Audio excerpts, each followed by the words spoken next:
People in Petare, one of the largest barrios in Latin America, are desperate to sell anything to make ends meet.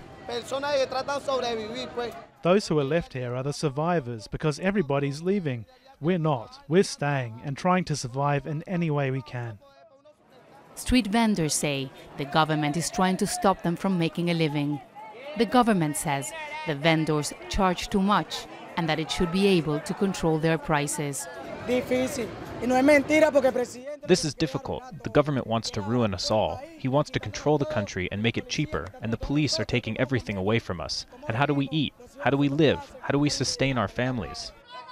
Shortages of food and medicines and hyperinflation have forced over 3 million people out of what was once considered Latin America's richest nation.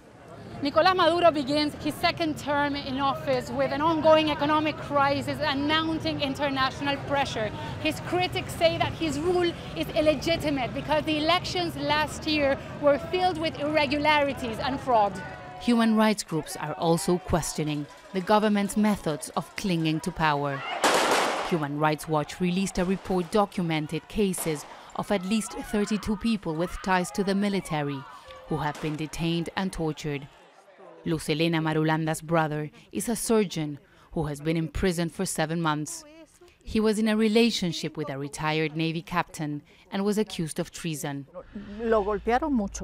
My brother was beaten so many times. His hands that he uses to heal people were broken. He still has no feeling in some of his fingers. He has done nothing wrong. His only mistake was to date a Navy captain who the government says was in a plot.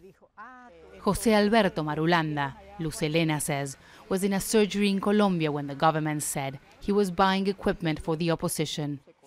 On Wednesday, Nicolas Maduro lashed out at both the US and at a group of other Latin American countries who say his re-election was flawed and his new term in office is illegitimate. A coup ordered by Washington and the Lima Group is underway against the legitimate and constitutional government over which I preside. The Bolivarian Revolution has been getting prepared to confront and thwart any traitors who intend violence against Venezuela. But on the streets, most people are more worried about surviving every day in a major economic crisis that analysts say will only get worse. Teresa, Al Jazeera, Caracas.